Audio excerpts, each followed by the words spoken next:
purpose of that backyard. When we remove the boundaries, remove the fences, we lose that sense of purpose and we lose that true freedom. The Bible is not against your freedom. It is very much in favor of it because it doesn't want you to result in chaos. And Jesus claims to be the true source of that freedom. And he makes a statement, it's pretty interesting. He says, freedom is inextricably intertwined with truth. Listen to the words he says in John chapter 8. So Jesus said to those who had believed in him, if you abide in my word, you are truly my disciples, and you will know the truth, and the truth will set you free. They answered him, we are offspring of Abraham and have never been enslaved to anyone. How is it that you say we will become free? Jesus answered them, truly, truly, I say to you, everyone who practices sin is a slave to sin. The slave does not remain in the house forever. The Son remains forever. So if the Son sets you free, you are free indeed. Now listen to this. He says, if you know the truth will set you free, and the Son sets you free indeed. The truth sets you free, and the Son of God sets you free. The truth is the Son of God.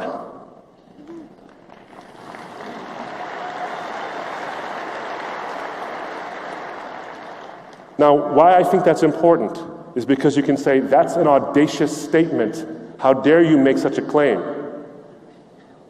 It's an audacious statement. I didn't say it, I just quoted it. But Jesus makes this audacious statement to be truth personified. And you might be asking the question, why should we believe that? Who does he think he is? You know what? The people who were around him asked that very reasonable question as well. They said, who does this man think he is? They asked him directly, who do you think you are? And he said, if you destroy my body, I will raise it up again in 3 days. That's either true or it's false. If the body stayed in the tomb, he's a charlatan. If the body didn't stay in the tomb and it was risen from the dead, then he is to be believed. People often ask me, when Jesus says he's the way, the truth, and the life, why do you believe him? Having seen the historical evidence that Jesus actually did rise from the dead, a very defensible case for the historical resurrection, I say this, I believe Jesus because he rose from the dead, and guys who rise from the dead have credibility. Now, the culture says that preferences over truth leads to autonomy. The Bible points out that autonomy over truth leads to chaos. But Jesus says that he is the embodiment of truth, and he sets you free. What is that freedom he sets you free to? Two things. It sets you free to the knowledge of who you and I really are. And there's this sort of dichotomy between these things. One is that we're sinners, every one of us, you and I. None of us is perfect, and if you're perfect, raise your hand, come on up here. But here's how I know you're not. If I could take the thoughts you had in your head for the past 24 hours and put them on these two screens to show to everybody right now who's going to volunteer, I doubt you would. And if you say I will, then you're breaking commandment, you're lying. That's what it means to be in need of a Savior. Jesus says that out of your heart and my heart come evil thoughts, murder, adultery, slander, false testimony, and all these terrible things that defile somebody. He described me. I'm not saying this about you. I'm saying this about me. And you know it's about you as well. He doesn't tell you. See, Jesus is not a post-truth man. A post-truth man would tell you what you prefer to hear, not what's actually true. Jesus tells you what is true, not what you want to hear. He's not trying to sell you something. He's trying to tell you like it is. That's refreshing, because he's not interested in popularity. If he was interested in popularity, he'd tell you, do enough good things and you can get to God, or you can become God yourself, or whatever it was. He didn't tell you that. He told you you're a sinner in need of a Savior. But why is the salvation even offered in the first place? Because of the other part of the dichotomy. Not only are you a sinner, but you are in fact made in the imago Dei. You're made in the image of God, and that gives you an essential worth that allows you the privilege of knowing who God is if you but accept what he's done for you. He's offered you that salvation because you, regardless of your beliefs, regardless of where you come from, regardless of all these things, if you accept what he's done, that is salvation. A sinner, but made in the image of God. That's the truth. I want to close with something. And then Ravi's going to come speak to us. Jesus claimed to be the truth that sets us free. And for 2,000 years, we've been elevating personal preferences over truth and sort of medicating ourselves with things that are neither personal nor true. We elevate personal preference over truth, but we medicate ourselves every day with things that are neither personal nor true. It reminds me of the song from Crash Parallel, a Canadian band, who had that song, Rain Delays, Sleepless Nights and Endless Days, miniskirts and serving trays and waking up from rain delays and selling sex for pocket change and living off the alcohol with no one but a cab to call, lost inside a bathroom stall that's carbon copied life withdrawal. I need someone to believe in. Driving cars we can't afford, just making sure we're never bored, living off our own accord between coffee grounds and corner stores, and chasing dreams with fishing nets, and limousines and cigarettes, and long weekends without regrets. Well, no one here is taking bets. I need someone to believe in, someone to fill this space with grace, to look into my eyes and touch my face, someone to make me belong, someone to make me strong, someone to make me alive. We're looking for things, but neither true nor personal. And Jesus says, I am the very personification of truth. I want to invite you to consider that. We elevate personal preference over truth, but we can find real freedom in Jesus because in Him and in Him alone, truth is personal. Thank you so much. God bless everybody. Come on up and speak.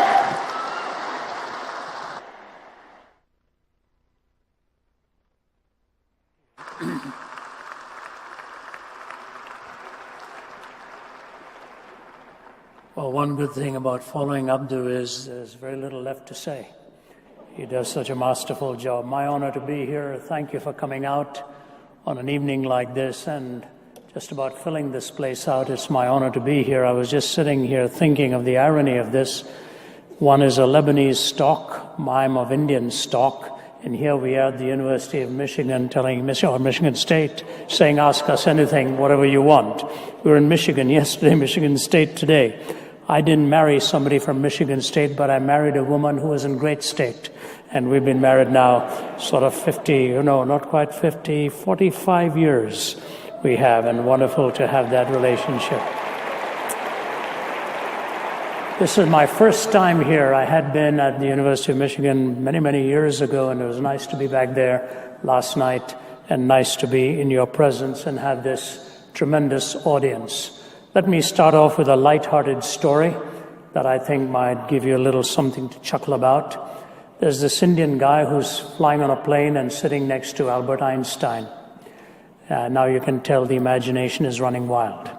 So Einstein looks at him and says, we've got a long flight. Why don't we play a game? I'll ask you a question. If you can't answer it, you pay me $10. He says, wait a minute, you're Einstein. He says, yeah, but then you ask me a question. If I can't answer it, I'll pay you $50.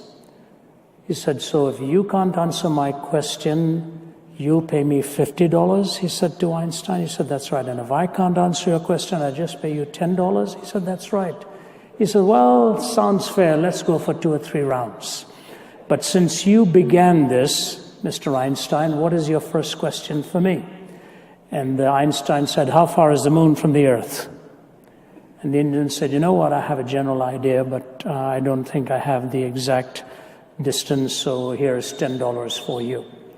So Einstein said, now it's your question. So the Indian said, what goes up the mountain with 3 legs and comes down with 4 legs? And Einstein started thinking of all of his studies in entomology and so on and so forth. What goes up the mountain with 3 legs and comes down with 4 legs? And Einstein dipped into his pocket and gave the Indian $50. So now it was Einstein's turn again. He said, before I ask you my question, what does go up the mountain with 3 legs and come down with 4 legs? And the Indian dipped his hand into the pocket and gave him $10.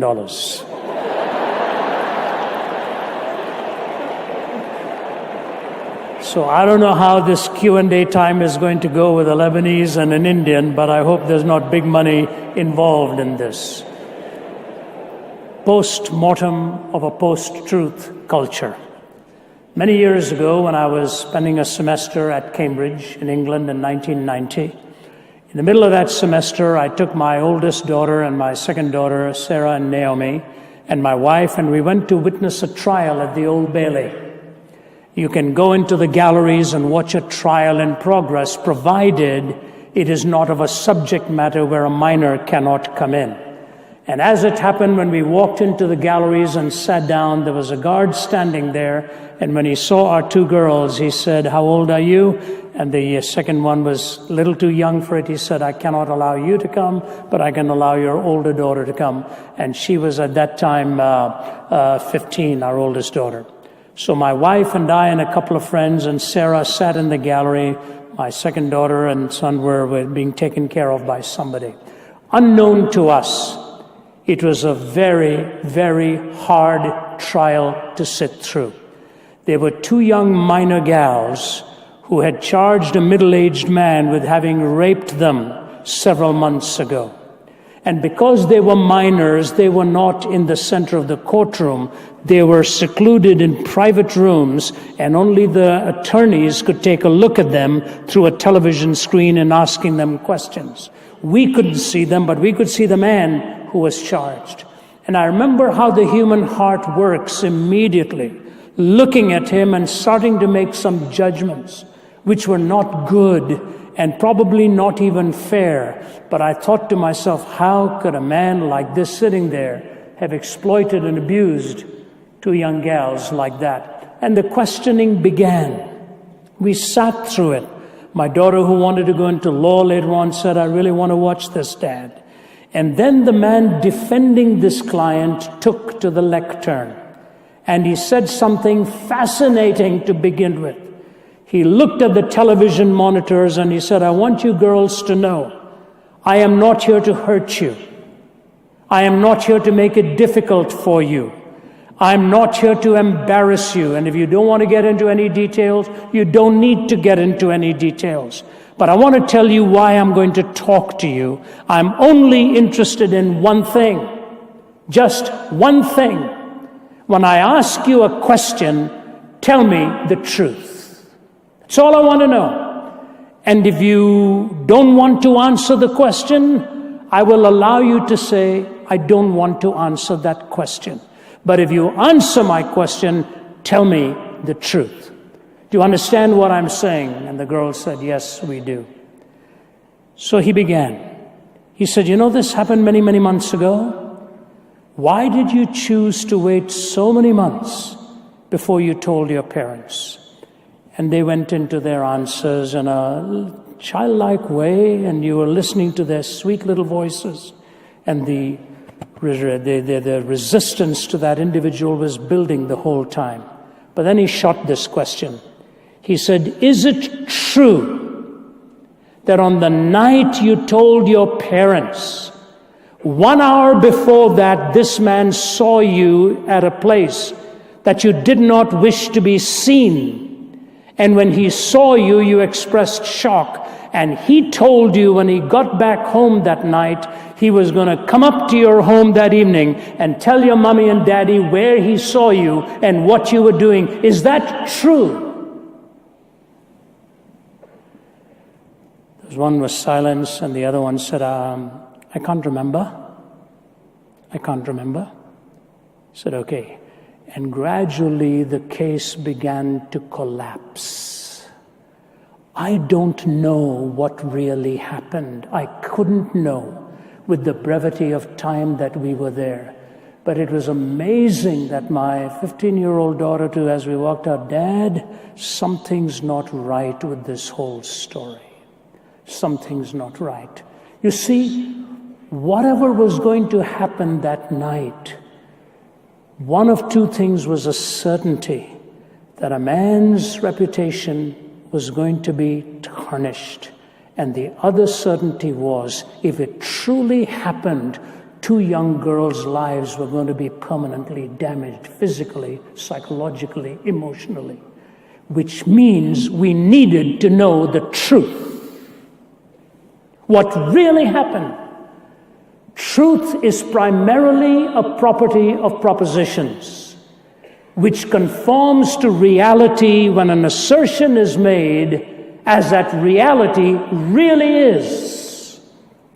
That's why Winston Churchill, talking about warfare, made this comment. He said, "The most valuable thing in the world is the truth. The most valuable thing in the world is the truth. In fact, it is so valuable that oftentimes it is hidden by a bodyguard of lies. Natan Sharansky, the Soviet political prisoner, when he was released and went on to his homeland of Israel, came back returning with his wife, and as he went to the prison where he'd been incarcerated for all those years in solitary confinement, asked if he would go enter in. And as his wife was holding his arm and walking in, he paused and said, "Do you mind if I go at it alone for the first few minutes? Because this is where I actually found myself." She stepped back. He went in, came back about 30 minutes later, and it was obvious the tears had been running down his face. And he asked for his wife to see the prison, and then he said, "Before I talk to you as press reporters, can I please go to the gravesite of the great physicist Andrei Sakharov, who gave to us the atomic bomb? I want to lay a wreath at his grave." And they wondered what was happening. So he goes and lays a wreath at the grave of Andrei Sakharov and comes back to a battery of microphones, and he says this to the media. He said, "Before Sakharov died, he made this comment. He said, I always thought that the most powerful weapon in the world was the atomic bomb. He said, I have changed my mind. The most powerful weapon in the world is not the atomic bomb. The most powerful weapon in the world is the truth." It's the most valuable thing in the world, says Churchill.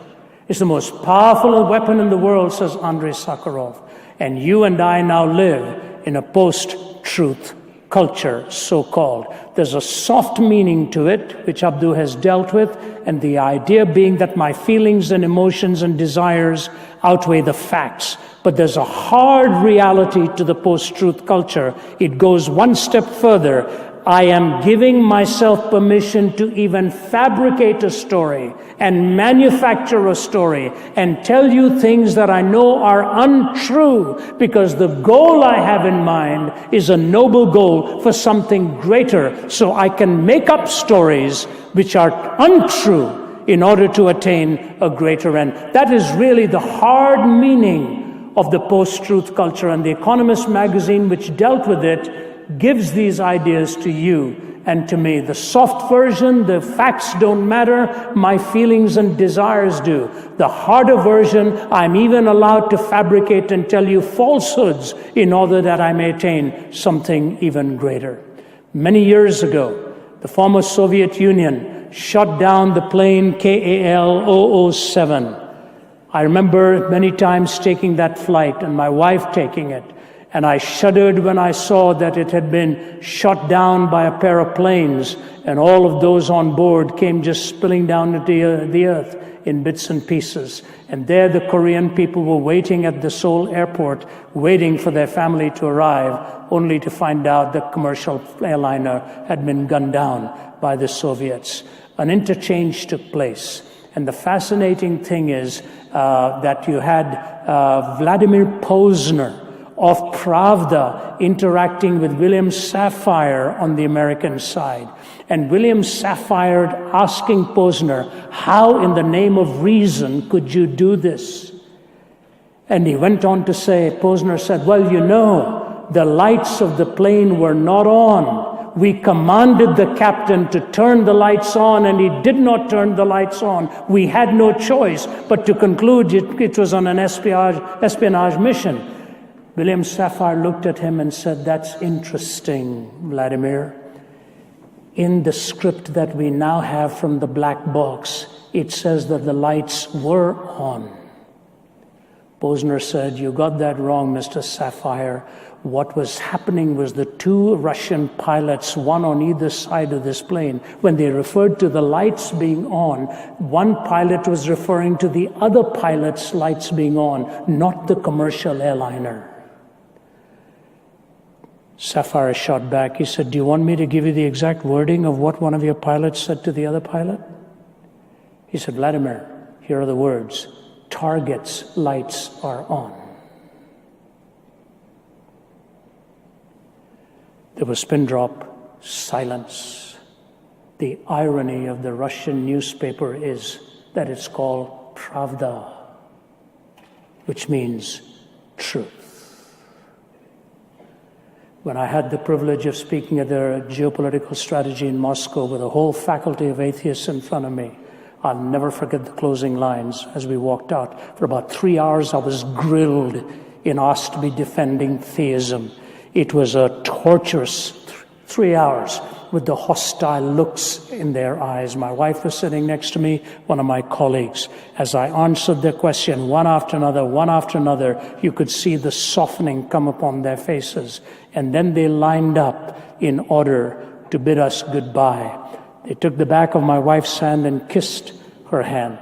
And then when my turn came, the head of that institute with 4 stories below ground, 8 stories above ground, where all of their leaders have been trained and all of their pictures on the wall, grabbed my hand and he said, "Mr. Zacharias, I want to thank you for coming here.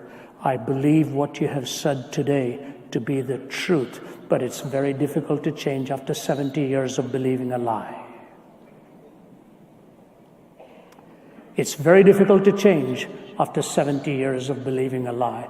I want to take you through a short journey on what the whole idea of truth really means and why it is so relevant."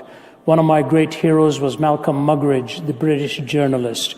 And he wrote these 2 statements in different settings. And by the way, Muggeridge was a man leaning towards Marxism and communism. And he went as a young journalist to Russia with the desire to emulate it and embrace it.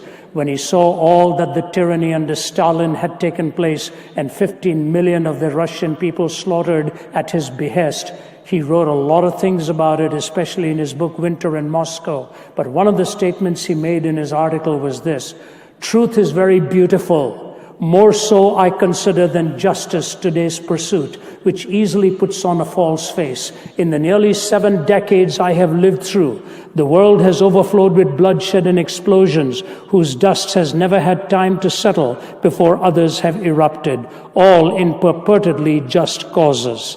The quest for justice continues today, while the weapons of hatred are piling up. But truth was an early casualty. The lies on behalf of which our wars have been fought and our peace treaties concluded, the lies of revolution and counter-revolution, the lies of advertising, of news and of salesmanship, of politics, the lies of the priest in his pulpit, the professor at his podium, the journalist at his typewriter, the lies stuck like a fishbone in the throat of the microphone, the handheld lies of the prowling cameraman. Ignatius alone told me once how, when he was a member of the old Comintern, some stratagem was under discussion, and a delegate, a newcomer who had never attended before, made the extraordinary observation that if such and such a statement were to be made, it ought not to be made because it wouldn't be true. There was a moment of dazed, stunned silence, and then everyone began to laugh. They laughed and laughed till tears ran down their cheeks, and the Kremlin halls seemed to shake. The same laughter echoes in every council chamber and cabinet room. Wherever 2 or more are gathered to exercise authority, it is truth that has died, not God, says Muggeridge. And Muggeridge, in his own journey to Christ, had an amazing path to follow when he wrote the book Jesus Rediscovered. I had the privilege of spending a day with him in England 7 months before he died, as he was telling me he would be willing to write the foreword to my first book that was coming out that year. And I remember listening to him as a journalist, and he told me how he began to rebel against his own profession because they could manufacture news, distort reality, and get the masses to read ideas that they wanted them to receive. That's why, he says, the lie stuck like a fishbone in the throat of the handheld microphone. So much goes on in the media world today and in the political world, and probably much else, where distortions and untruths are pummeled into your mind and mine, and we are asked to take it to be true. But Muggeridge went on to make this comment. Listen very carefully, please, because this deals with relevance. In this Sargasso Sea of fantasy and fraud, how can I or anyone else hope to swim unencumbered? How can we learn to see through and not with the eye? How do I take off my own motley and wash away my own makeup? How do I raise the iron shutter and put out the studio lights, silence the sound effects and put the cameras to sleep? May I ever watch the sunrise on Sunset Boulevard and set over Forest Lawn. Can I find furniture in the studio props, silence in a discotheque, love in a striptease, read truth of an auto cue, catch it on a screen or chase it on the wings of Muzak? Can I view it in living color with the news, hear it in living sound along the motorways? No, not in the wind that rent the mountains and broke in pieces the rocks, not in the earthquake that followed, nor in the fire that followed the earthquake, but in a still small voice, not in the screeching of tires either, or in the grinding of brakes, or the roar of jets, or the whistle of sirens, not in the howl of trombones, the rattle of drums, or the chanting of demo voices. Again and again and again, I long to hear that still small voice, if I could only catch it, the voice of God. And he finally did. You see, truth on all things matters, but it matters most of all about why you and I are here in the first place. What does living really mean? What do you and I have to speak of the meaning and purpose in life? Lee Iacocca said years ago, "Here am I in the twilight years of my life, still trying to figure out what this is all about. I just want you to know that fame and fortune," said he, "are for the birds." Jack Higgins, who wrote The Eagle Has Landed, was interviewed and asked, "What is it you now know that you did not know as a young man?" He said, "I know this. I wished I'd known as a young man what I know now, that when you get to the top, there's nothing there." You look at the tragic life of a genius in Ernest Hemingway and how he finally snuffed his whole life out, struggling to express physically even his sensual longing and unable to do it, and confessing that it was leaving him an emotional cripple when even his body could not respond to what his mind and emotions were really calling for. And so I say to you, it is vitally important for you as a student to answer the question, what does living really mean? Why is it here? Why are we here?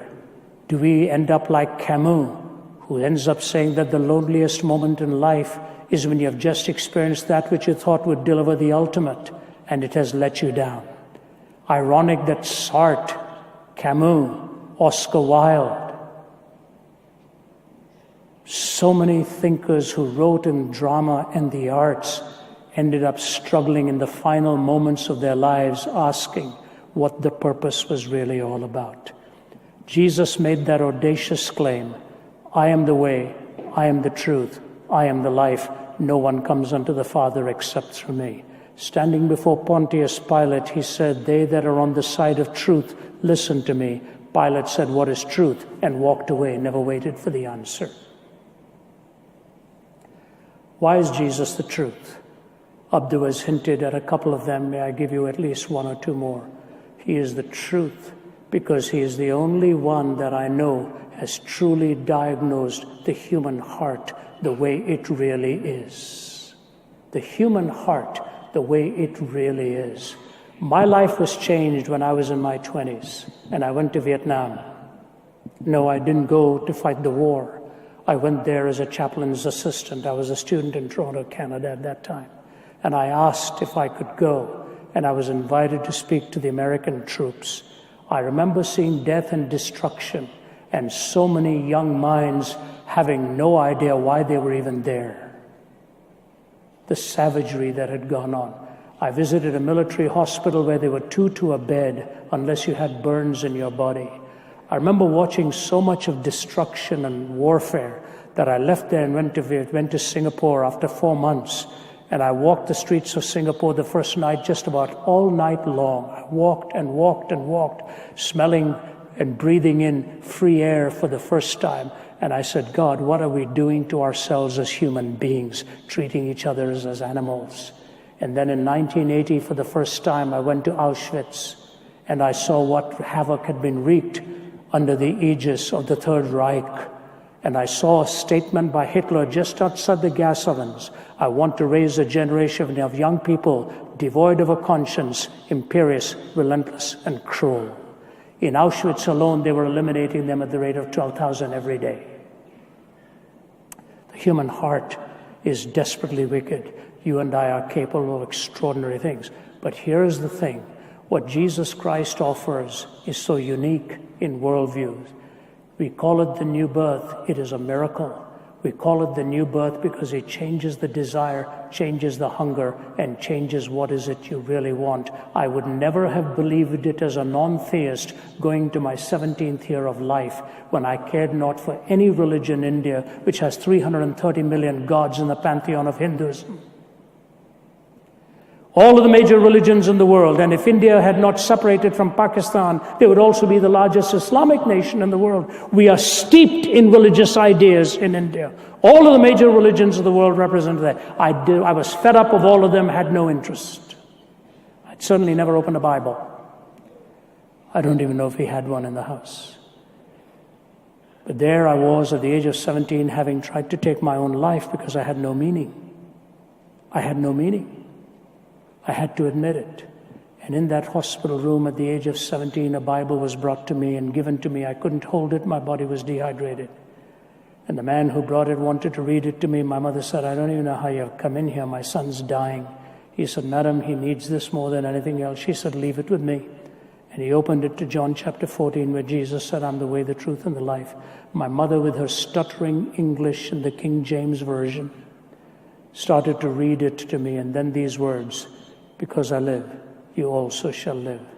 I turned my life over to Christ. My father would tell you if he were alive today, he would never believed what happened to his son and never would have believed what ultimately happened to him. Christ is the transformer of the human heart.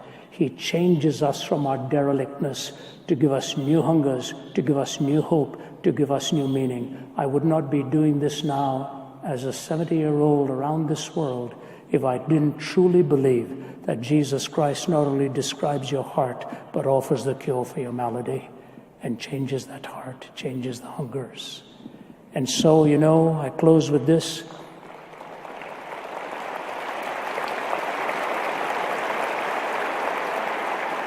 Songwriters say it best. Philosophers can climb the ladder of abstraction. Theorists can use words. Songwriters tell it like it is. That's why Andrew Fletcher, the Scottish songwriter, a political theorist, said, let me write the songs of a nation. I don't care who writes its laws. Here's one from the Moody Blues in the 70s. Cat's foot, iron claw, neurosurgeon, scream for more, from paranoia's poison door, 21st century schizoid man. Blood rack, barbed wire, politicians, funeral fire. I'm sorry, that's not Moody Blues. I've got another one coming in Moody Blues. You know who, I think this was King Crimson. Cat's foot, iron claw, neurosurgeons scream for more, from paranoia's poison door, 21st century schizoid man. Blood rack, barbed wire, politicians, funeral pyre, innocents raped with napalm fire, 21st century schizoid man. Death seed, blind man's greed, poet starving, children bleed, nothing he's got, he really needs, 21st century schizoid man. The walls on which the prophets wrote is cracking at the seams. Upon the instruments of death the sunlight brightly gleams. Will no one lay the laurel wreath as silence drowns the screams? Between the iron gates of fate the seeds of time are sown, watered by the deeds of those who know and who are known. Knowledge is a deadly friend when no one sets the rules. The fate of all mankind, I see, is in the hands of fools. Confusion will be my epitaph as I crawl a cracked and broken path. If we make it, we can all sit back and laugh. But I'm afraid tomorrow I'll be crying. Moody Blues sang this one. Why do we never get an answer when we are knocking at the door with 1,000 million questions about hate and death and war? Because when we stop and look around us, there's nothing that we need in a world of persecution that is whirling in its greed. Why do we never get an answer when we are knocking at the door? And then it ends with these two lines. I'm looking for someone to change my life. I'm looking for a miracle in my life. To you here at this great university of Michigan State, we are here to answer your questions on why we believe Jesus Christ is the one who brings that miracle and brings that change in your heart for greater things and purer objectives and the ultimate purpose for which God has fashioned you. His word is truth. He is the way, the truth, and the life. Thank you for giving us both a hearing. May God bless you.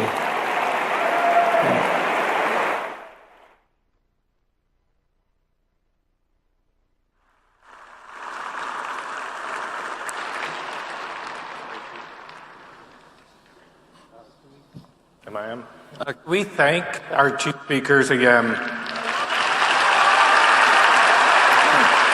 good. So challenging to think about the purpose of life in truth. And we're going to transition to our Q&A time. We have two microphones down front here. If you have a question and you came here wanting to ask a question, I'd invite you to head up to the mic. Since time is limited, I'm going to give you a few priorities of people we'd like to prioritize for the questions. So first, we'd like to reserve this time for students. And there's two mics, so you guys could head over there. Second, we'd really like to prioritize this time for people who are not Christian or who are unsure of their faith. We'd like to ask that you would ask, and versus making a statement, try to keep the question brief so that they have time to answer the question. And finally, there are going to be two women down by the mic. They are there to help us with the priorities so that we could, stick with these things that we're prioritizing. So it looks like we have a good crowd already. So while people are getting set up there at the mics, I just want to draw your attention again to the card in the back of your program. There are spaces on there for questions. You can request information, but if you have a question and you write it down, if you're a student, someone from a student group will get back to you. If you're in a church, someone from a church will get back to you. But you can write your question down and someone will get back to you and continue to engage with you. So are we ready with any of the questions here? Yep, okay. We'll start over here. Dr. Zacharias and Dr. Murray. Dr. Murray, thank you for coming to Michigan State. I'm a big fan of you guys. I love listening to your speaking events. My question is, from what I've learned from the Bible, it seems to me that the mere purpose of our existence is to worship God. Even the first commandment states that thou shalt not worship any false gods before me. These characteristics exhibited by the Abrahamic God describe a self-important, jealous, and invasive being. We see them exhibited by human beings on a daily basis and reject them. If this God does exist, why would you want to worship and submit before such a malevolent being? That's a very, very well-worded question. Thank you much for that. The idea of worshiping God seems to be this sort of petty thing. Like if he commands you to worship him, then that's sort of petty, and why would you do something like that? Is that sort of the gist of the question, essentially? Oh, no. My question is that to me, God seems very jealous and very narcissistic. Okay. Based on what I've read from the Bible. Right. And why would you want to worship someone if he does exist? Right. When you think about the idea of what worship actually is, what worship is giving someone their due in this sense. Now, there's only one person to whom that is due because, like all of us, you and I are all imperfect. So there's no one to whom you can say that you are worthy of this kind of a thing. That's actually the etymology of the word worship is to give someone their worthship. What are they worth? Now, if you think about the being who would exist as the all-powerful, omniscient, omnipresent creator of the universe who gives you and I the life that we have, there's kind of no one else to whom you would give their worship to. So he's actually got what he's got coming to him, and he asks you for that worship. Now, what is the idea of worship, though? This is the issue. God's not saying, just bow down and tell me how great I am because I have some ego trip. I need you to tell me how great I am because I'm a little bit insecure, like a narcissist would be. What worship actually is communication and communion with God. There's that sense of thankfulness. There's that sense of adoration that you give to God. There's also a confession of sin and that sense that you have to actually ask Him for things in your life. That's the act of worship, in all encompassing ways. The Christian doesn't just worship God in saying, God, you're great, God, you're great, God, you're great, almost like a mantra. A Christian actually worships God in all aspects of his or her life. You're supposed to worship God in the way you do things. In fact, the Bible actually says, Paul says, that you do all things as unto God. That includes eating and drinking. And it was A.W. Tozer who said, if these simple acts that we share with the beasts of the earth are offerings unto God, like eating and drinking, it's hard to think of anything that isn't an offering unto God. That we worship Him in all we do and all we do to His glory and to show the world this is how we were made. Now I want to back up and say, why do we do that? You know, and this goes back to a thing that's very important to me. Because I didn't used to be a Trinitarian. I used to be a Unitarian. I thought that God was one in His nature and one in His person. But I became a believer in the triune God. What the triune God tells me is many, many things. One of my favorite subjects to talk about is the Trinity itself. But what it tells me is this, is that there is one being who exists as one in His nature, one what, with three distinct personhoods, Father, Son, Holy Spirit. And they exist in perfect community with each other. The Bible says that God is love. Not that God is loving, but that God Himself is love. That makes sense in light of the Trinity because Father, Son, Holy Spirit exists in perfect love with each other from eternity. So He defines love. So why does He create you and me? Not because He's lonely, not because He needs somebody else to tell Him how great He is. He doesn't need that. He has that within Himself, that sense of community. So why does He create you and create me? We're not going to do it imperfectly. If the Father, Son, and Holy Spirit love in perfect relationship, you and I come along to mess everything up. So why create you and create me? I think the reason is this. God doesn't create you and create me so that He can have relationship. He creates you and me so that we can have it. Because He doesn't need it. But He creates you and me so that we can have that sense of connectedness with the Creator. Because you don't just bear the moniker of slave and servant to God. You actually bear not only that sense of gratitude and servitude to God, but not in a slavish way. You bear that imago Dei, which says that there is something of God that is imprinted on you. You're not God-like, but there's something about you, distinct from deer, distinct from fungus, distinct from these things. There's something about you that actually reflects the imago Dei. And so you're worshiping God for having created you in the first place so that you can have communion with Him. The Westminster Shorter Catechism actually says the chief end of man is to glorify God and delight in His presence forever. Why is that the case? You glorify God for giving you the opportunity to delight in His presence forever. You're a relational being. Everyone in this room wants, has, covets, mourns the loss of relationships. We are incurably relational.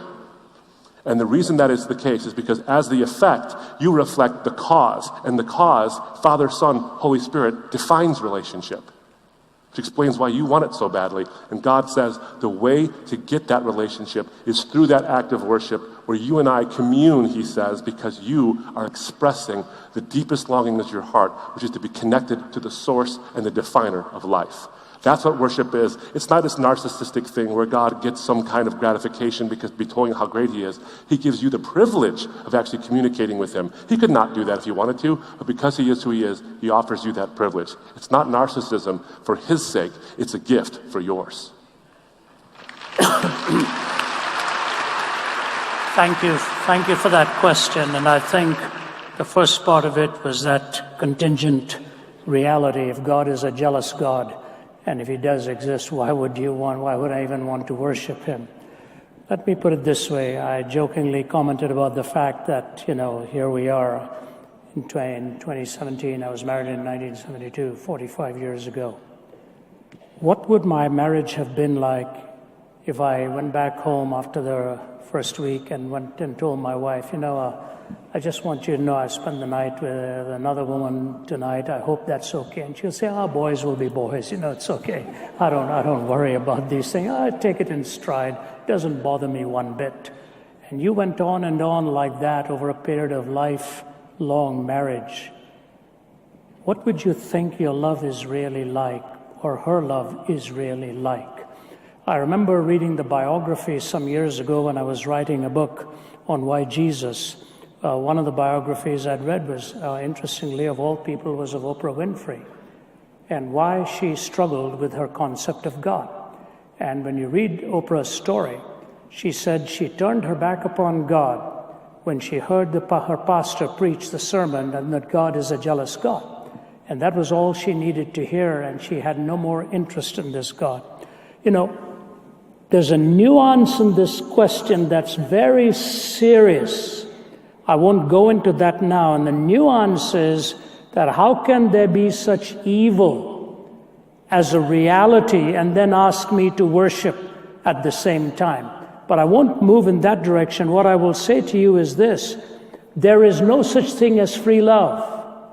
There's no such thing as free love. It's a black and white contradiction in two words. In the old English marital ceremony, when you pledged yourself to your spouse, the line that is there for many, many decades said this: with my body, I thee worship. What that really means is there's an exclusivity to our physical consummation which will not be profaned in a relationship with anybody else. There's a sacredness of that physical consummation, and any other expression with compromise, it would be a profanation. And so marriage has that sacred consummate bond, and that which is true of physical union in man and wife in marriage is seen as a sacred communion in worship, spirit to spirit, where God in His Spirit indwells within us. The profanation of that relationship is a violation of what Jesus describes this body, and it's the only worldview in which the body is referred to as the temple of the living God. God makes this His residence. So my relationship to God is a sacred relationship, and that jealousy means that a rupture of that relationship, you cannot bring the sacredness and the profanation of it at the same time. One has to go. Either you give up the sacredness and you've abandoned God, or you give up the profaning and you are totally committed to the living God. But beyond that, you have to say it's this: God does this for our own benefit. If you really want to enjoy sexual relationship with your spouse, you dare not profane it. The sacredness of that is what God has given to you and to me for our protection. So if you take one statement like God is a jealous God and think that sums up all there is of God, you've missed so much more there is about who God is. And so the woman comes taken in adultery, and Jesus looks at them and says, "Where are your accusers?" And He lifts her up and gives her back her feet to walk in dignity.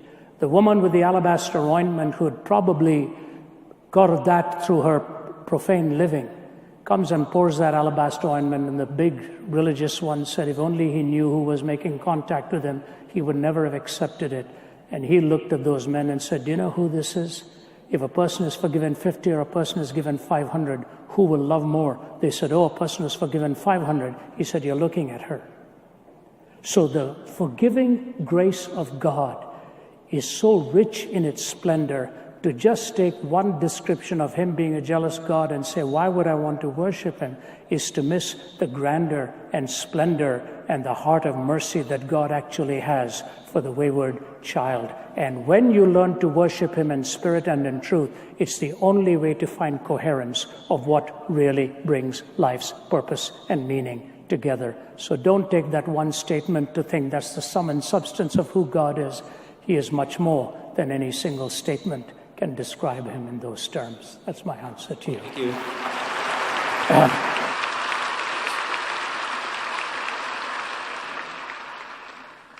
Hello. So my name is Dylan, and I wouldn't say that I'm an atheist. I would say that I am an agnostic. I'm currently, I guess you could say, on the fence. And I have been pondering the question of religion for a very long time, the existence of God. I was born into a Muslim family.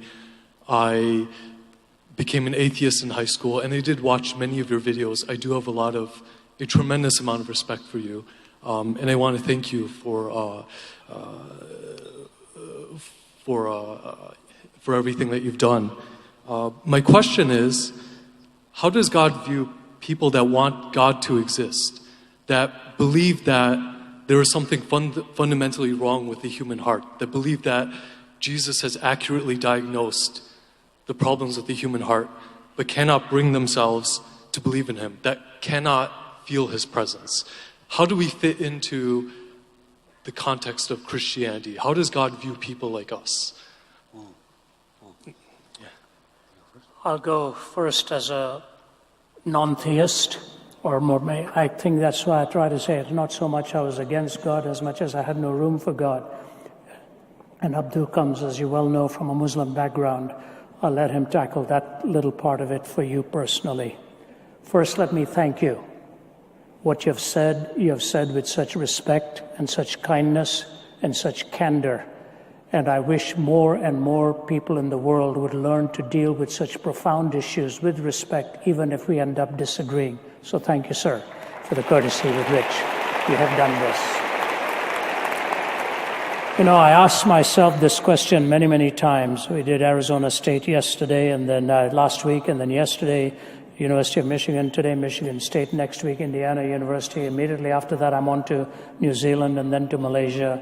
And the time goes on, and the body gets beaten up. And while I was driving here, somebody said to me, how do you feel? I said, really emotionally weary and physically weary. Why then am I here? Why then am I here?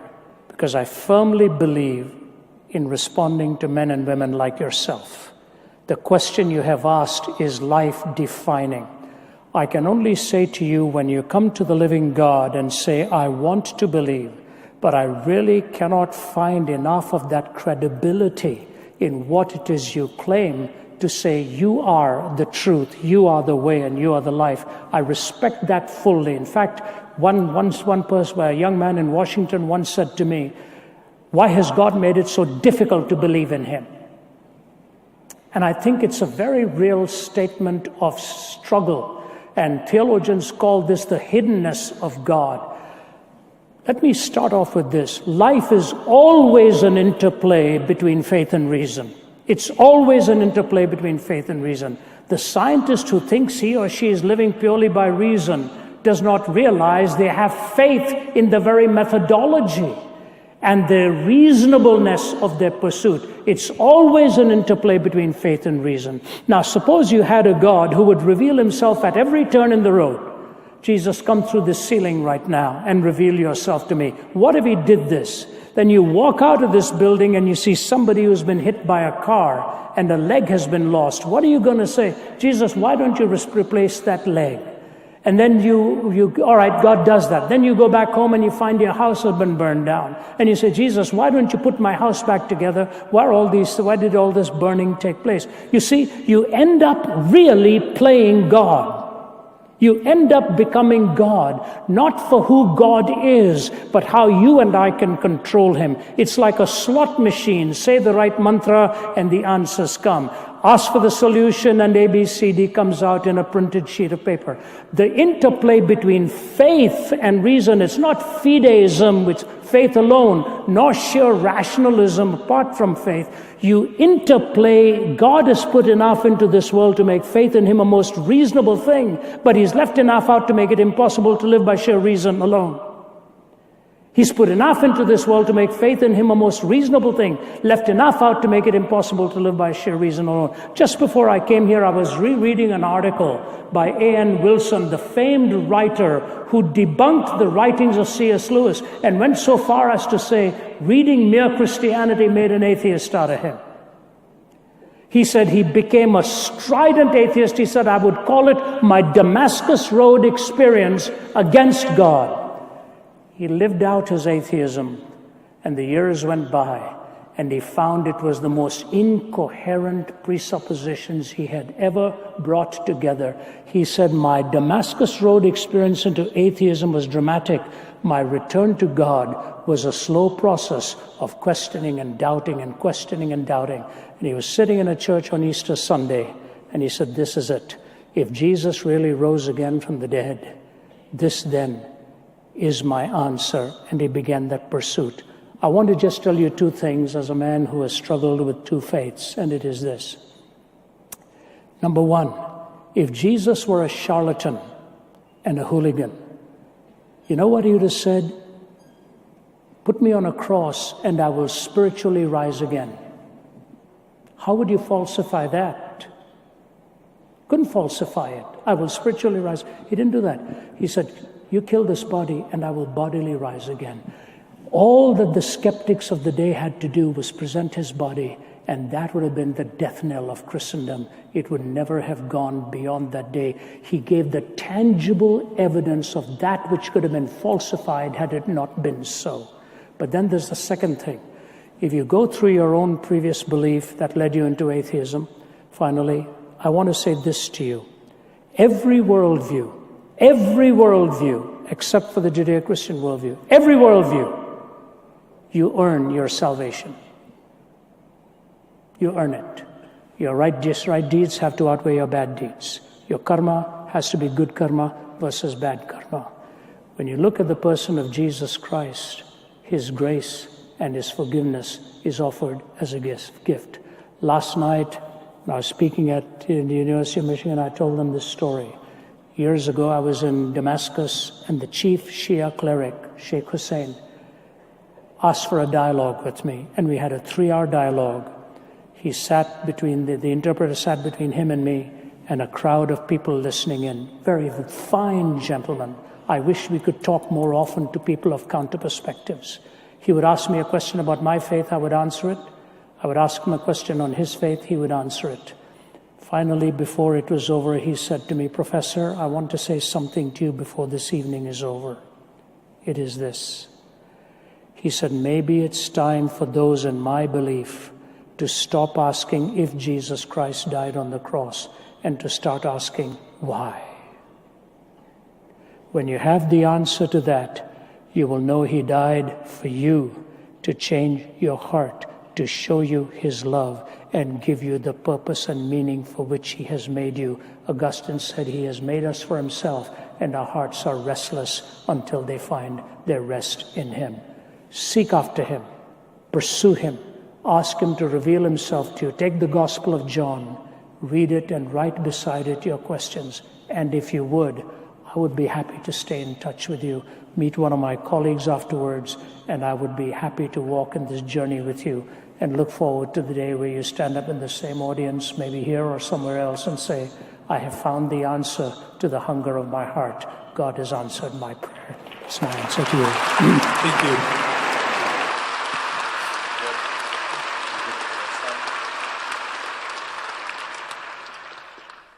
Hi, thank you for coming and speaking with us. I'm an atheist, so in response to my question, I ask that you appeal not to the Bible, as I have come to the conclusion that it's not evidence in itself. I'm asking for evidence to validate the Bible and a belief in God, so just please keep that in mind in your answer. Now, purpose is a question that arises as a result of human egoism, the desire for a validation of one's actions. Now, you've cited God as the answer to the question of purpose, but can you necessitate the question itself? Can you cite evidence of purpose beyond the evolutionary drive to live? Say the last part again, I'm sorry? Can you cite evidence of a purpose in life beyond the evolutionary drive to live? Beyond the evidence of our, I'm sorry, I'm just having a little bit of echo We're problem. not hearing the last statement. Beyond what to live? Beyond the evolutionary drive to live. Beyond the evolutionary drive to live? Yes. Oh, I see. Okay. Thank you very much. I'm sorry about that. I'll give it a bit of a shot, and then I'll leave it to wiser minds to respond as well. Thanks very much for the question. I think it's a great question. When you look at some of the biggest philosophers in life, when they ask the issues of purpose, and even the atheist philosophers are talking about purpose, we have this inner strive for it. Now, one might say, well, that's an evolutionary drive for purpose. I would beg to differ on this, because evolutionary drives for purpose, by definition, if it's got a survival characteristic, it was conducive to the species so that it survives and thrives in some way. So what you have to do is take an evolutionary drive, figure out what that would be, why we ask questions like, what are the two moons on Mars? What are they shaped like? Why does the sun have a sort of a spin of itself? What magnetic fields does it create? All these things. You know who doesn't ask these questions? Lions.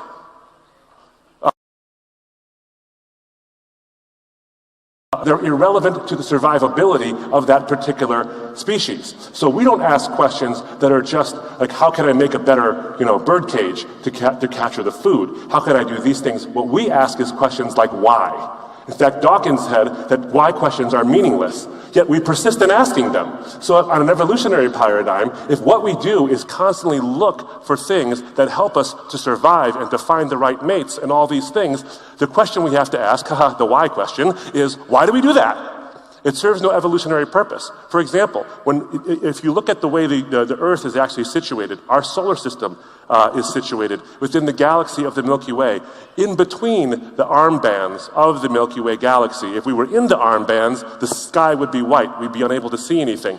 If we were too close to the center, we would either be destroyed by the radiation or whatever else might be. We are in exactly the right spot so we can explore the universe, and we begin to look out there and look around. This doesn't help us at all.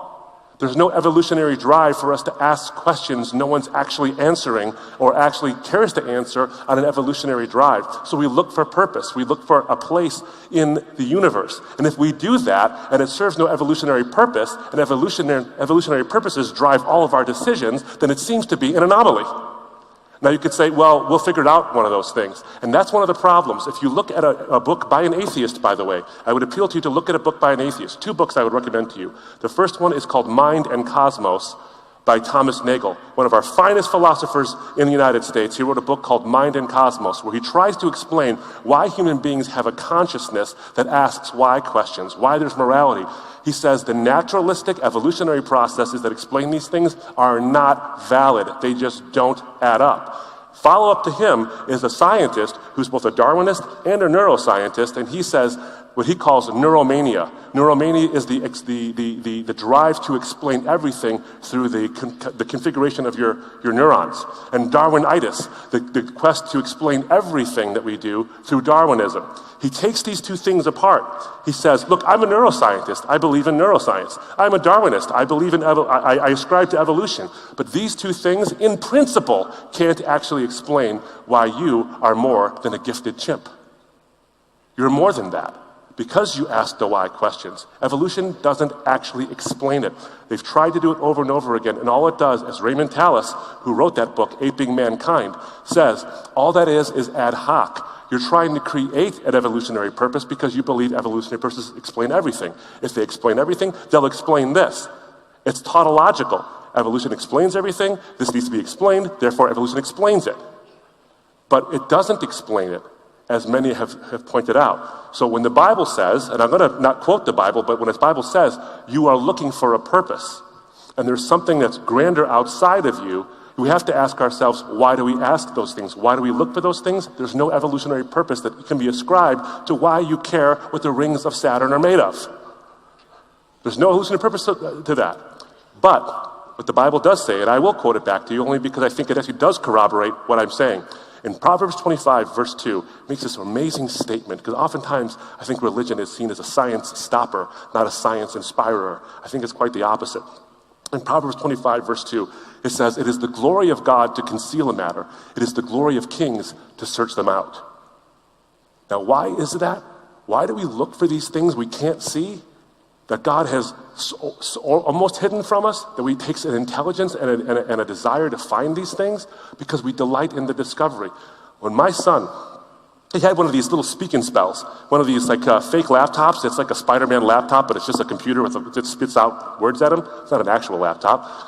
We were sitting at a kitchen table, and there he was, and he was playing on this thing. And I'm talking to my wife, and he's playing on the speaking spell, or whatever it's called, and he says, hat.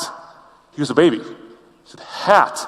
I'm like, what in the world? And I look over there, and I see, he read the word hat. I'm like, oh my goodness. And what's the next word? He said, fat, bat, rat. Any more at words? What more words, please? I was super excited, and he was squealing with delight. You know what's interesting in that? Is that in that exchange, he was squealing in delight because of the learning that was happening. But of the 2 of us, the one who was more delighted was me. It is the glory of God to conceal a matter, because it is the glory of kings to seek them out. He discovered something, but I, as his father, delighted more. I think that God puts the why questions into your and my heart, not because only so that you can delight in discovery, but so that he can delight when you discover it. Thank you.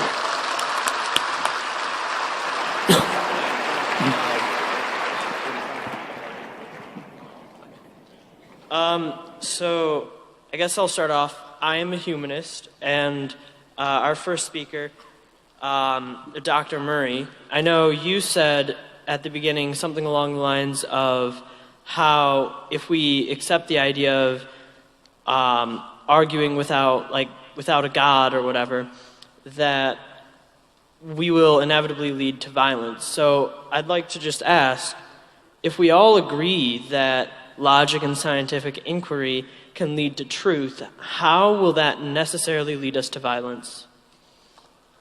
Do you want to answer it? How will that necessarily Lead to violence, yeah. Go ahead, sorry. I didn't. How will it lead, if we look for truth, how will it necessarily lead to violence? Not exactly. Our first speaker, Dr. Murray, was talking about humanism and mentioned that if we think along these lines, we're going to get to a state where whoever has the most physical strength is going to win an argument. Okay, And I'm sorry. I just want to ask, if we all agree with the humanist line of thinking that we should use rational thought and scientific inquiry to try to better the human race, how exactly will that lead us to violence? Great question. Thank you very much. I'm paying attention, obviously. I'll say this. I wasn't making the statement that it necessarily leads to violence. That's not what I was saying, that scientific inquiry and rational thought necessarily leads to violence. When I quoted Tom Flynn, what I was pointing out was that Tom Flynn actually believes in objective truth, reflective ideas, and scientific inquiry. He says, through this, we will eventually come to rough agreement concerning values. What I'm saying is he's made the statement that it necessarily will lead to this wonderful utopia we're talking about. And what I'm saying is the evidence is exactly contrary to that. When you look at the past 100 years, we have never been more educated than we are now. I just spoke from an iPad that has more computing power than the very first rocket that went to the moon. We're sitting here in this wonderful stadium that's a result of technology and all the learning we're creating, all the humanities. And so Tom Flynn says that if we do this, we'll eventually come to rough agreement concerning values. When you look around the world and say, is that really true? Now, there's religious differences, but there's also non-religious differences. We have some of the most stalwart regimes that have come and exterminated life as a result of their atheistic thinking, or it allowed it. I'm not saying that atheists become awful people. I'm not saying that. I'm saying that religion has been used to exploit people, and so has non-religion. It has been used to exploit people. So I wasn't saying that it necessarily follows that if you follow a humanist line of thinking, we'll be that way. What I'm saying is inevitable because of who we are, not what we do. Into those things. So if we look for those things, truth and all these things, I think we can go to a life where it'll be better for us. The problem is that I think the truth doesn't lie in how brilliant we are. I think the truth lies in how we can be redeemed, because we are showing ourselves in history over and over again to not be so reliable when it comes to valuing other people. No matter what your worldview happens to be, that just happens to be the way it is. So I think that's what I would say to you, is that if we pursue truth through science, if we pursue truth through the humanities, that'll be a wonderful thing. We need to come together as humanists, as Christians. We need to come together, understand these are valuable tools, but they're valuable tools so that human beings can flourish. But here's the thing I would say back to you. Not all of us agree that every human being should flourish. If we did, we wouldn't be where we are now. We don't agree. Whether we're religious or non-religious, we simply don't agree. Those people are different, or they have what we want, and if we're smarter, we'll dominate them. And by the way, let me go back to one last thing. The evolutionary paradigm is built on the idea that not everyone is equal. It's built on the idea. You have natural selection acting in accordance with genetic mutation, which means that the survival of the fittest means that the fittest will survive. That doesn't mean everybody. And so by definition, I think if we try to pursue these things, we're going against the evolutionary stream, not in favor of the evolutionary stream, on a moral basis. So I would say to you that not everybody agrees that we're all in this together. That's one thing. But I think that if we see us as equal, I see you as equal because I see not your physicality, although I think that's an important part of who you are. Our physicalness doesn't make us equal. Because some of us are different. We're bigger, stronger, faster, smarter, dumber, slower, more creative, whatever. We're all very different in many ways. But there is an equality that comes to us. That equality is, I believe, that because of our humanness and our fallenness, but also the fact that we can be redeemed, that creates inequality. And that never existed, by the way, in the ancient Roman Empire until the Christian message infiltrated it and changed that idea that all people are created equal because they're made in God's image. Great question. Thank you so much for let me clarify. I appreciate it. Can I take a shot at it too, sir? Before you go, I think your question is so good because it was raised by an atheist in the latter part of the 1800s, and that was Nietzsche himself. And Nietzsche is the one who popularized the phrase, God is dead. But he made two extensions from his belief. He said, if God has died in the 19th century, the 20th century will become the bloodiest century in history, and a universal madness will break out. So it was an atheist who said that. And the reason he said that is there's going to be no up or down. We are going to be perpetually falling backwards. And Nietzsche, of course, was right on both counts. He spent the last 13 years of his own life moving between sanity and insanity.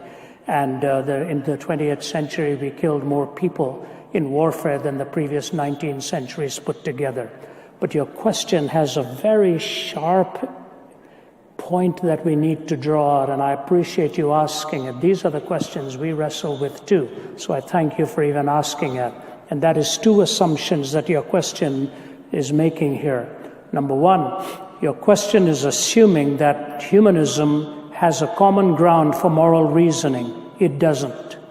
There are 7 different kinds of humanistic philosophies, all the way from Ayn Rand, you can go to Joseph Fletcher, and various others who have their own theories of humanism. If you go back to the humanists' definition of what it means to be human, the definition of the Humanist Manifesto today is so different from the humanism that you go back to the times of the Renaissance. There it was man sort of glorying in all of the gifts that he was endowed with. Now the Humanist Manifesto goes strongly in the verbiage of silencing any transcendent motive for living. So humanism is not monolithic. It has changed its shades again and again, and today the very word progressivism comes out of the Humanist Manifesto. So I want to give you 2 illustrations of this. Joseph Stalin was a seminary student, and then he renounced his faith in God. He became so stridently anti-theistic in the name of his own humanistic philosophy that Lenin cautioned the people that there was a deadly plan that could be working in his mind. As you know, his name really wasn't Stalin. He was called that because he was a man of steel, as it were. Muggeridge personally shared this with me, and Paul Johnson in his book Modern Times and other places has documented this. Svetlana Stalin told Muggeridge that, and on the BBC narrated this account. But prior to that narrating of that account, here's what happened.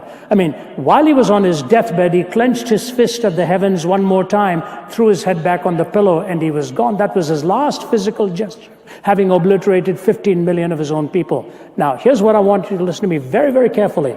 It is wrong to think that humanism and atheism logically works out to a Joseph Stalin. No, but humanism and atheism lends itself to the extensions that a Joseph Stalin and a Lenin can make. What do I mean by that?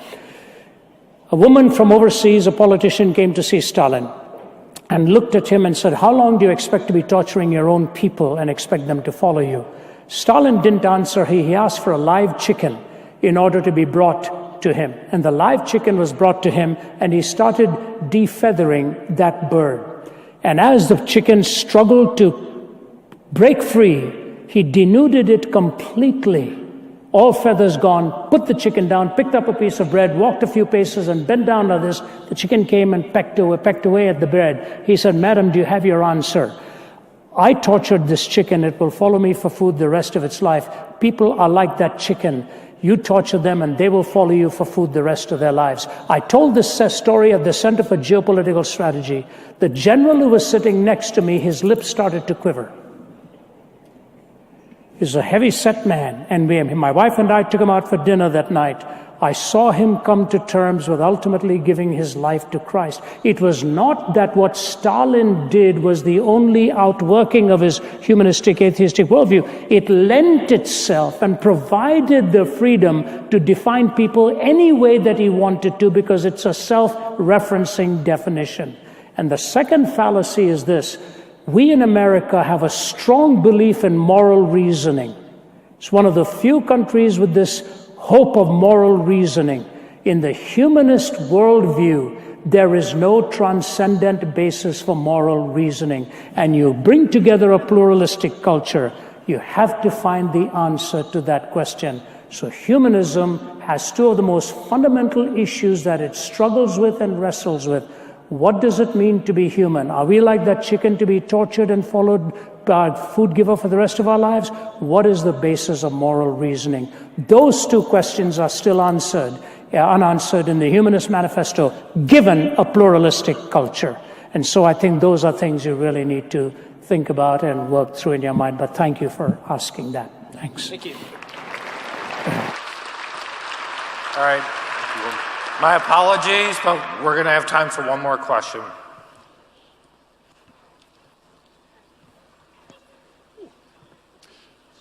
Hello.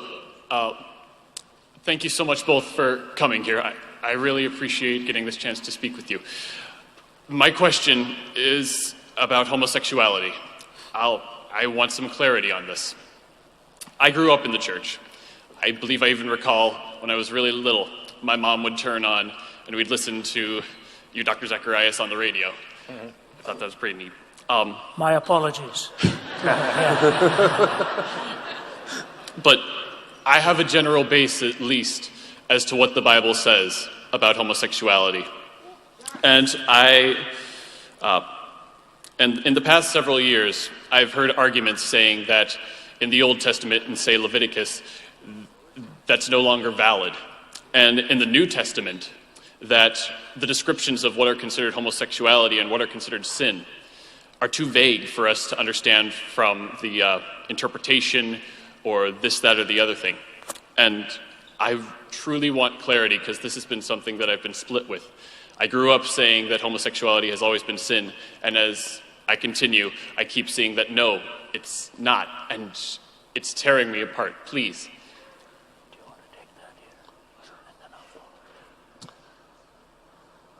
Thanks very much for the, I think, very, very thoughtful question. I think judging by the silence in the room, everyone wants to know, what are we going to say next?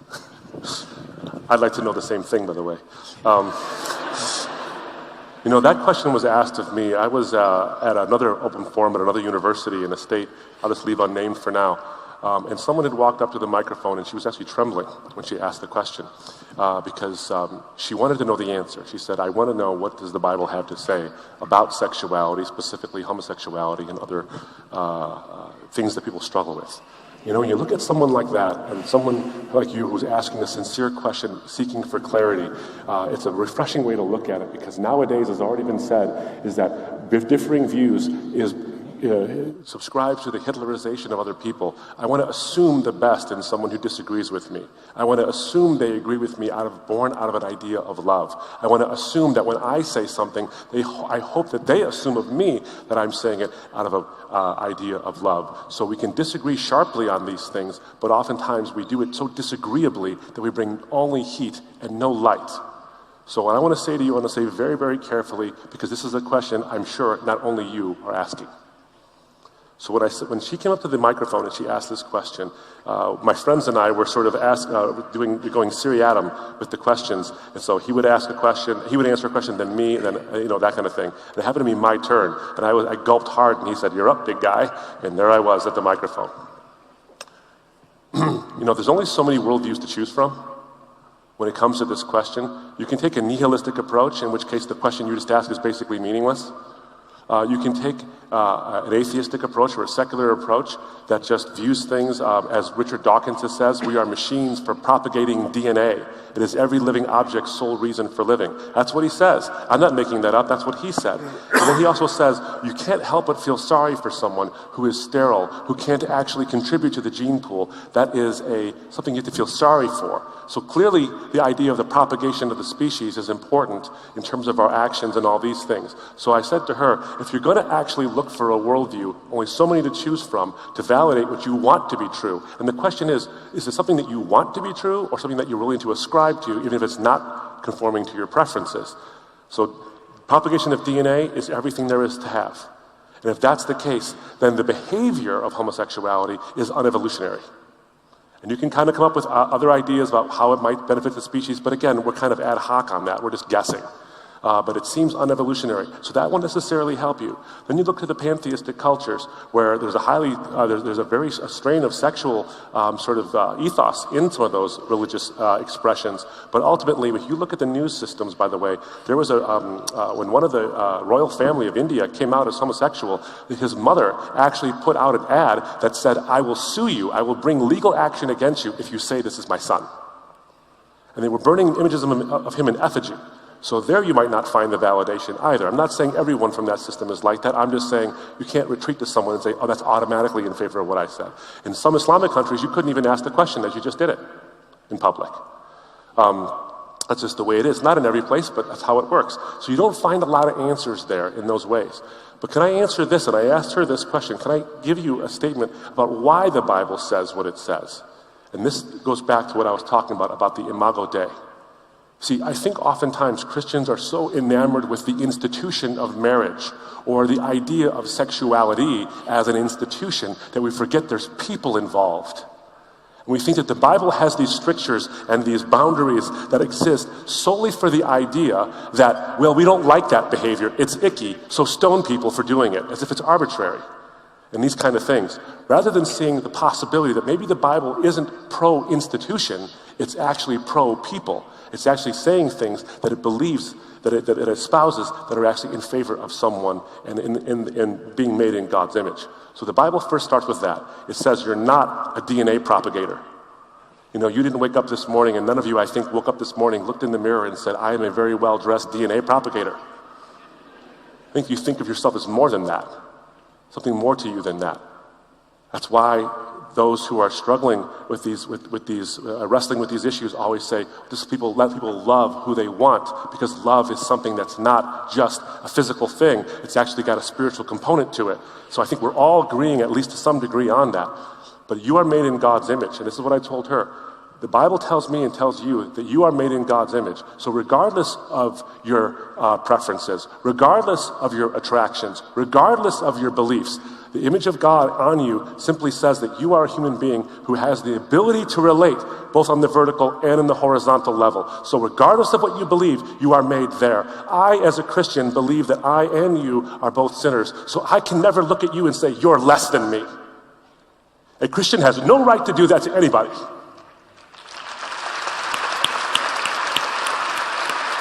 And I would never say that to her.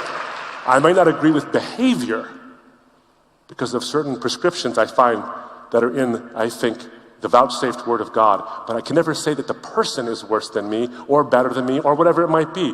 We have an Arabic phrase, kulna fil hawa sawa. It literally means we're all in the same air or we're all in the same wind. The connotation is we all smell the same stink. We have more colorful phrases than Americans do. We're all in the same boat. We're all in the same stink. That's a little more colorful. So we're all in this together. There's an equality that happens there just by fact of our essence as human beings. But so that's something that God wants to vouchsafe. What is the sexual act?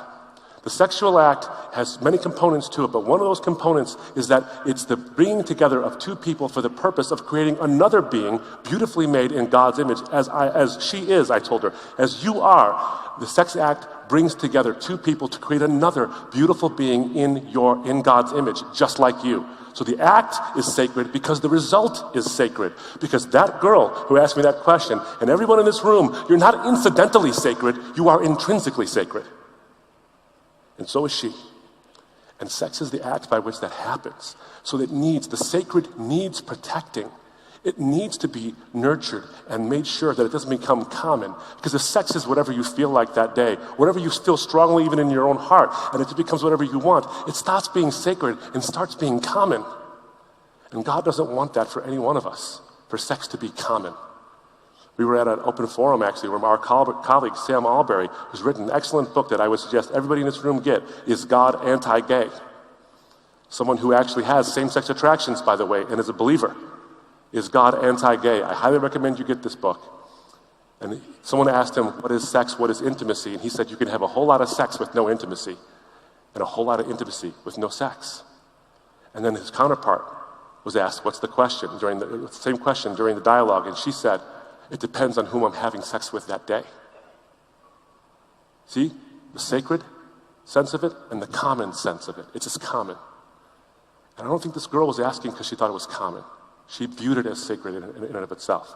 So the first part is this, that the sexual act is sacred because the result is sacred, because a person is created, a human being made in God's image. But what is sex as well within the bonds of marriage is that what it is the unities of diversities, a man and a woman. Everyone in this room knows how biologically different men and women are. Just get married and you'll find out how psychologically different they actually are. But it's a unity of diversities. Why is that important? Because God himself is a unity of diversities. As I already explained, one God in three persons. He is the creator, and the marriage act reflects something of that creator. Again, God wants you to reflect that splendor in the marriage act of unities of diversities. Jesus was asked a question about marriage, and he says, did you not read in the beginning that in his image he created them? Male and female, he created them. In his image, he created them. He was talking to Jews when he said this. They know the story. They knew who the them is. But Jesus went out of his way to point out male and female, he created them. A male is sacred in his maleness. A female is sacred in her femaleness. And there ought not to be interchanged as one for the other. Because I am benefited in some way. Because someone who's not like me, but equally sacred and made in God's image, contributes something. And someone who is not like her also. We don't exchange each other out for someone just like us. Because unity in diversity. Then finally, from the Bible's perspective, and there's many other things that can be said about this, many other things that can be said about this. What you have at the end of the world is not judgment only. There is a judgment that's coming, but the Bible doesn't describe the end as a judgment. The Bible describes the end as a marriage. That those who are redeemed, who were once steeped in these things, get redeemed, and they marry this finite, once dirty, very self-seeking body of people who now get redeemed to become those who seek after God and who clean up their life and who God has cleaned up their life for them. This finite, limited, sinful, but redeemed bride marries God, who is eternal, pure of heart, and self-giving. There's a unity of diversities right there. Marriage is a reflection of unities of diversities. And I would never want, the reason why the Bible says this is why the sex act is what it is because the Bible wants that reflection in each one of us. That is a beautiful thing that God wants to protect in every person. And I said to her, he wants that for you. You can choose to reject it if you want, but he wants that for you. That beauty, that sacredness. It's difficult to deal with on a personal level because we want preferences or we have strong inclinations. And I would never tell somebody, I understand what you're going through when it comes to that. I have my own issues to deal with. I don't need to get in somebody else's head. I have my own preferences and my own things that I have to deal with and that go against, I think, the absolute truth, the objective truth. But this is somebody who has something that I can't understand, and I would never deign to say I understand. But I know what the Bible says, and it's not pro-institution. It's for her. It's in favor of her. And there she was, and she was crying her eyes out at the end. And we prayed together. It was not the end of the conversation, not by a long shot. But at least she saw that I didn't believe something because I thought she was icky. I believed something because God sees her as beautiful.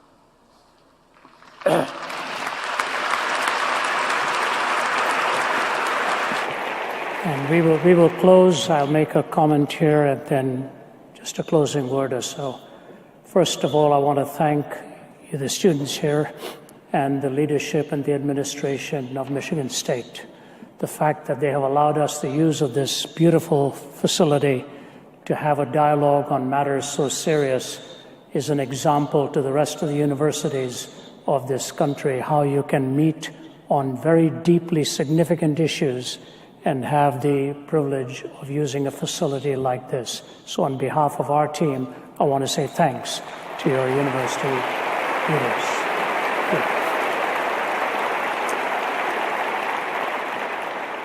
You know, people ask me often, how have the questions changed over 40 years of crisscrossing over the globe? Well, one of the ways the questions have changed is on these very meaningful and significant social issues, because it strikes deep into the soul of a person's privilege and prerogative. I've often looked at the scriptures and asked myself the question, it would be nice if Jesus were a little more specific on the answers to these issues that we face, how to even answer them. So let me take a step back and first talk about this sociologically and then biblically and bring a close to this. There are three types of cultures in which we live as far as ethics are concerned. There is a theonomous culture, a heteronymous culture, and an autonomous culture. Theonomous cultures believe that God's law is so ingrained in our hearts that all of our choices are really a reflection of our commitment to God. And we don't see cultures like that anymore.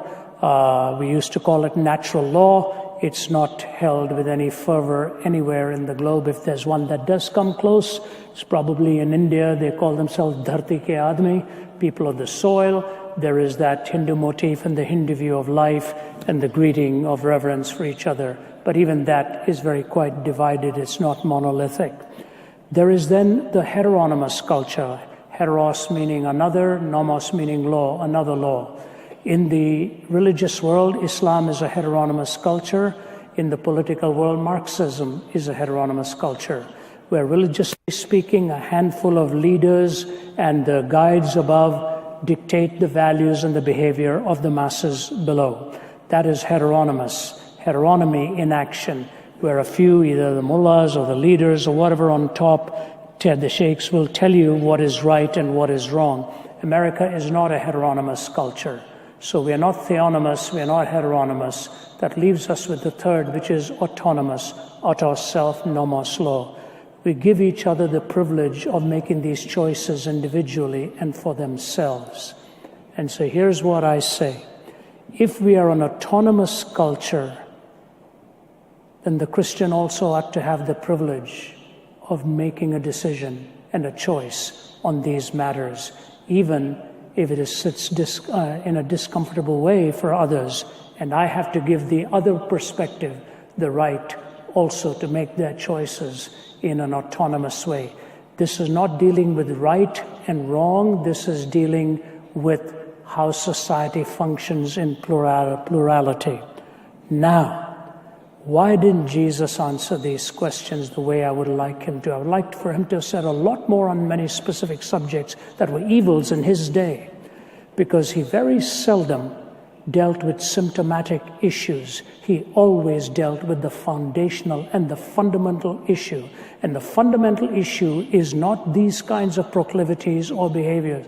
The fundamental question is, do you belong to God or do you belong to yourself?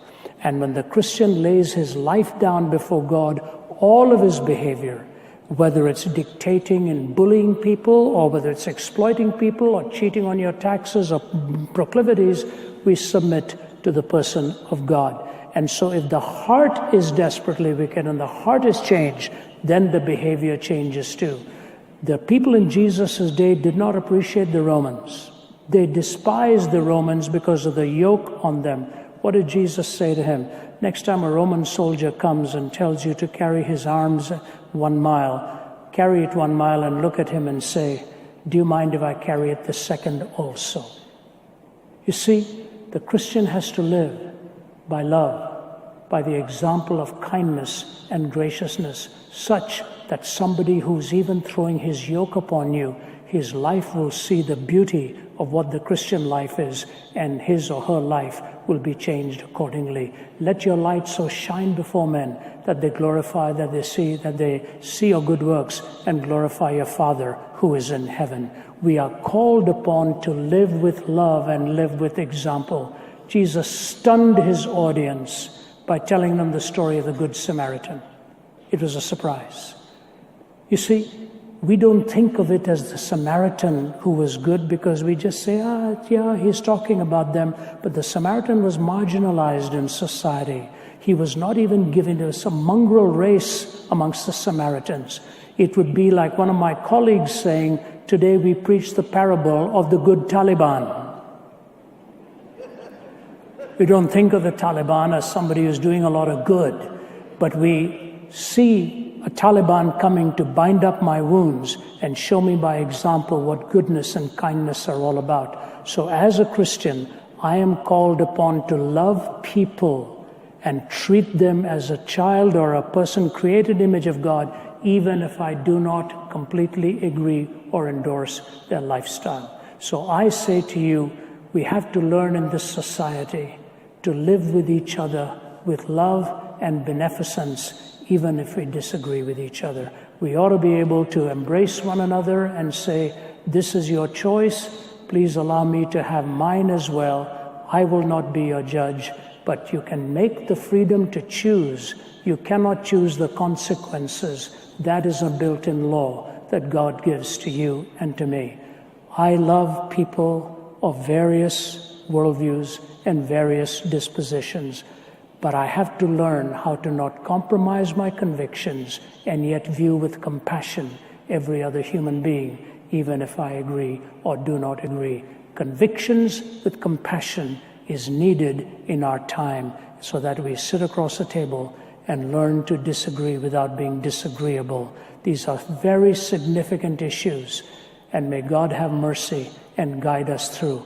I am commanded to love a person, even if I disagree with that person, and through my life, win that person over to the beauty of what Jesus Christ is all about. The symptoms is not where we make the judgment. The heart needs to be changed. And so I say this to you. There's an old song that talks about a man traveling through the desert, and he had all the bottles of water around his shoulder that he had consumed.